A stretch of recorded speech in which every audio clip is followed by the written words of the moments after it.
വാർഷികം ആഘോഷിക്കുന്ന പരിശുദ്ധ ജപമാല രാജ്ഞി ദേവാലയത്തിലെ എല്ലാ ദൈവവിശ്വാസികൾക്കും എൻ്റെ ജൂബിലി ആശംസകൾ ഞാൻ നേരുന്നു. 9-ാം പീയൂസ് പാപ്പ പറഞ്ഞു, കൊന്ത ചൊല്ലുന്ന ഒരു സൈന്യത്തെ തരൂ, ഞാൻ ഈ ലോകത്തെ രക്ഷിക്കാം. ജപമാല എന്നൊരായിരം കൈകളിലേന്തി അതരങ്ങളിൽ ആവേ മരിയ പാടി റോസാ പുഷ്പങ്ങൾ പരിശുദ്ധ അമ്മയ്ക്ക് നേർന്നു കൊടുത്ത പ്രിയപ്പെട്ടവരെ, ജപമാല പരിശുദ്ധ അമ്മയ്ക്ക് കുഞ്ഞുങ്ങളായ നമ്മളെ ഒത്തിരി ഇഷ്ടമാണ്.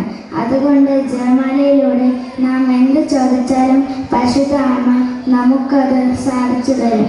പരിശുദ്ധ അമ്മ എൻ്റെ സ്വന്തം അമ്മയാണെന്ന് പറയുന്നത് എനിക്ക് ഒത്തിരി അഭിമാനമുണ്ട്. ഫ്രാൻസിസ് പാപ്പ ഇപ്രകാരം പറഞ്ഞു, ജപമാല ചൊല്ലുമ്പോൾ നമ്മൾ അമ്മയുടെ കരങ്ങൾ പിടിക്കും. ജപമാല ചൊല്ലി കരയുമ്പോൾ അമ്മ നമ്മുടെ കരങ്ങൾ പിടിക്കും. കുടുംബ പ്രാർത്ഥനകൾ യാഥാർത്ഥ്യമാകുമ്പോൾ അമ്മ കാനായിലെ കല്യാണത്തെ പോലെ നമുക്ക് മാധ്യസ്ഥ്യം വഹിക്കും. സ്വർഗത്തിലേക്ക് കയറാനുള്ള ഒരു ഗോവണിയാണ് പരിശുദ്ധ അമ്മ. അമ്മയെ കൂടാതെ നമുക്ക് ഈശോയെ കാണാൻ സാധിക്കുകയില്ല. അതിന് പരിശുദ്ധ അമ്മ നമ്മെ സഹായിക്കും.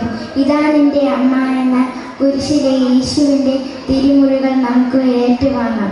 നമ്മുടെ കൊച്ചു കൊച്ചു സന്തോഷങ്ങളും ദുഃഖങ്ങളും നമ്മുടെ ബെസ്റ്റ് ഫ്രണ്ടായ പരിശുദ്ധ അമ്മയോട് പങ്കുവയ്ക്കാം. 1858 ലോർദിലെ വിശുദ്ധ ബെർണാഡ് തീർത്ഥാടകയ്ക്കും 1917 ഫാത്തിമയിലെ 3 കുട്ടികൾക്കും അമ്മ പ്രത്യക്ഷപ്പെട്ടപ്പോൾ ഒരേ കാര്യം തന്നെയാണ് പറയാനുണ്ടായിരുന്നത്. പാപികളുടെ മാനസാന്തരത്തിന് ജപമാല ചൊല്ലി പ്രാർത്ഥിക്കണമെന്ന്. ജപമാലയിലൂടെ നമുക്ക് അമ്മയുടെ കരങ്ങൾ പിടിച്ച് മുന്നേറാം. നന്ദി, നമസ്കാരം.